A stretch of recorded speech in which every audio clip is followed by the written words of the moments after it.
सर्दियों की एक रात थी। घना कोहरा हर चीज को ढके हुए था। एक पुरानी टूटी फूटी सड़क पर एक आदमी धीरे धीरे चल रहा था। उसके फटे हुए जूते, कांपते हाथ और उदास आंखें उसकी गरीबी की कहानी बयां कर रहे थे। उसका नाम था सुरेश। कभी वह एक बड़ा बिजनेसमैन था, लेकिन हालात ने उसे इस मोड़ पर ला खड़ा किया था कि अब उसे अपने खाने के भी लाले पड़ गए थे। चलते चलते उसकी नजर एक आलीशान बंगले पर पड़ी। वहां एक बड़ी पार्टी चल रही थी। ढाकों और जश्न की आवाजें बाहर तक आ रही थीं। भूख और थकान से बेहाल सुरेश ने दरवाजे की ओर कदम बढ़ाया। शायद कोई बचा हुआ खाना मिल जाए। उसने हिम्मत करके गेट पर दस्तक दी। दरवाजा खुला। सामने एक नौकर खड़ा था। सुरेश ने धीरे से कहा, भाई, बहुत भूखा हूं, कुछ खाने को मिल सकता है? नौकर ने ऊपर से नीचे तक उसे घूरा और झिड़कते हुए कहा, यह कोई धर्मशाला नहीं है, भागो यहां से। दरवाजा जोर से बंद हो गया। सुरेश निराश होकर वापस मुड़ने ही वाला था कि अंदर से एक जानी पहचानी आवाज आई, रुको।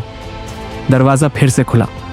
इस बार एक शख्स खड़ा था, महेश, जो इस बंगले का मालिक था और कभी सुरेश का सबसे अच्छा दोस्त हुआ करता था। लेकिन जब सुरेश का बिजनेस डूबा तो महेश ने उससे सारे रिश्ते तोड़ लिए थे। महेश ने ठंडे लहजे में कहा, सुरेश, तुम यहाँ? सुरेश ने हल्की मुस्कान के साथ कहा, हाँ दोस्त, वक्त ने ऐसी हालत कर दी कि अब 2 वक्त की रोटी भी मुश्किल हो गई है। महेश ने हंसते हुए कहा, वक्त किसी के लिए नहीं रुकता दोस्त, और वैसे भी तुमने अपने बुरे हालात खुद बनाए हैं। मैं मदद नहीं कर सकता, लेकिन अगर तुम चाहो तो यहाँ गार्ड की नौकरी मिल सकती है।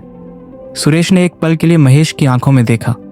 वो वही दोस्त था जिसने कभी कहा था, भाई, तेरा साथ कभी नहीं छोड़ूंगा।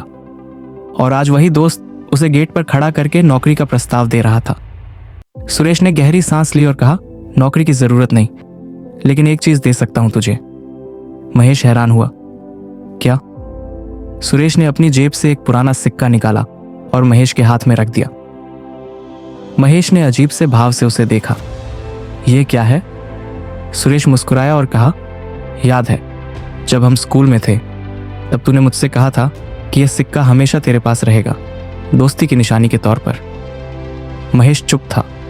सुरेश ने अपनी फटी हुई जैकेट को संभाला और कहा, आज मैं जान गया कि कुछ निशान वक्त के साथ मिट जाते हैं और कुछ लोगों की असलियत वक्त के साथ दिख जाती है।